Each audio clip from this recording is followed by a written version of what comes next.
Mummy जी, चाय ले लीजिए।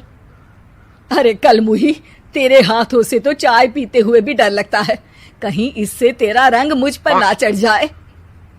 अगर इन्हें इतनी ही शर्म होती तो मेरे इतने हैंडसम भाई को इस तरह फंसाती नहीं। बानी और शिवम की लव मैरिज हुई है। बानी के ससुराल में उसकी ननद और सास हैं, जिन्हें अपने गोरे रंग पर बहुत गुरूर होता है, जिस वजह से वो बानी को सिर्फ उसके सांवले रंग की वजह से नापसंद करती है और हमेशा उसे ताने सुनाती रहती हैं। बानी उनकी सभी जली कटी बातें सुनकर चुपचाप वहां से चली जाती है। तुम माँ और छोटी को कुछ बोलती क्यों नहीं? मम्मी जी बड़ी हैं, हर छुटकी ना समझ, इस तरह उन्हें उल्टा जवाब देना सही नहीं। मेरी जिम्मेदारी उनकी सेवा करना है, जो मैं पूरे दिल से हमेशा करती रहूंगी। ऐसा बोलकर बानी रसोई में जाकर रात के खाने की तैयारी करने लगती है। रात को खाना खाते हुए बानी की सास उसे कहती है, कल मैंने अपनी फ्रेंड्स के साथ किटी पार्टी रखी है, समय से सारा खाना बना देना और अपना मनहूस चेहरा लेकर ज्यादा उनके सामने मत आना, समझी? माँ, बानी आप दोनों की कितनी परवाह करती है, फिर भी आप उससे इतना बुरा व्यवहार क्यों करती हैं? अरे एक तो लव मैरिज करके इस कलमुही को हमारे सर पर लाकर बिठा दिया और अब हम इसे कुछ बोल भी नहीं सकते क्या? भैया तो इनकी तरफदारी करेंगे ही, आखिर इन्होंने पूरी तरह उन्हें अपने वश में जो किया है। जिसे जो करना है करे, बस कल मेरा सारा काम समय पर हो जाना चाहिए।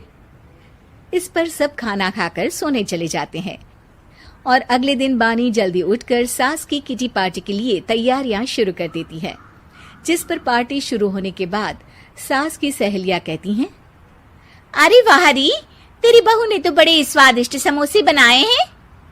हाँ भाई, रंग कैसा भी हो, खाना बनाने में बिल्कुल अन्नपूर्णा है। अरे इसकी भी क्या बात करनी, मेरी बेटी से मिलो, इसकी सुंदरता के आगे तो उर्वशी रंभा भी फेल है।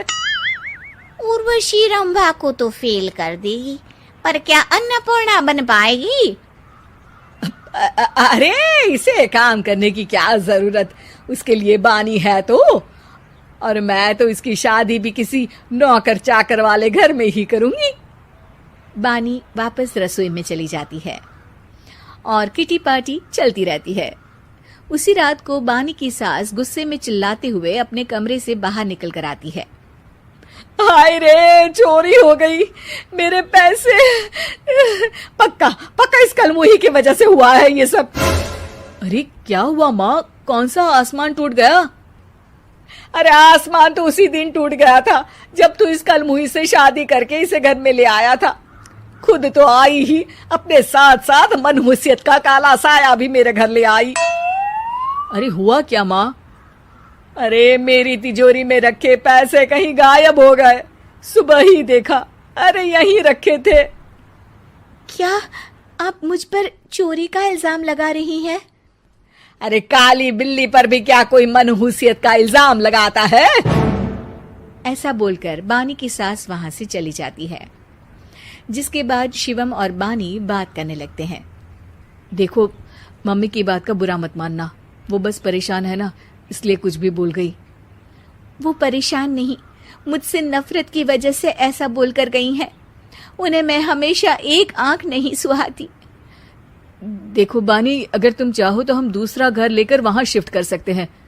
आखिर तुमसे प्यार करके तुम्हें अपनी जिम्मेदारी पर इस घर में लेकर आया हूं, इस तरह टॉर्चर नहीं होने दे सकता।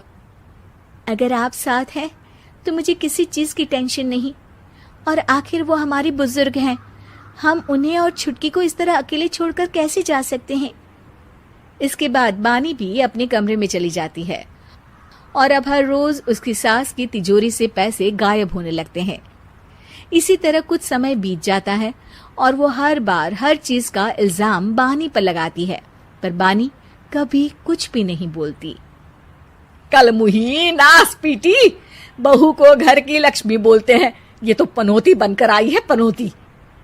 एक रात बानी की सास को आधी रात में प्यास लगती है, तो वो पानी पीने रसोई की तरफ जाती है। तभी उसे अपनी बेटी के कमरे में कुछ आवाज सुनाई देती है।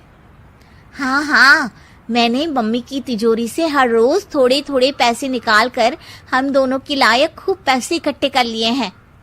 और मम्मी आज तक उस सब के लिए भाभी को ही जिम्मेदार समझती है।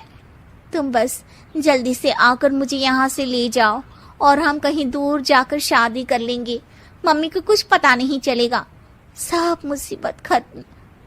अपनी बेटी की ये सारी बातें सुनकर बानी की सास भौंचक्की रह जाती है और अपने कमरे में वापस चली जाती है।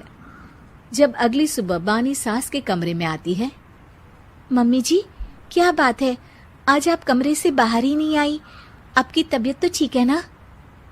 क्या छुटकी कमरे से बाहर आई या तुम उसके कमरे में गई?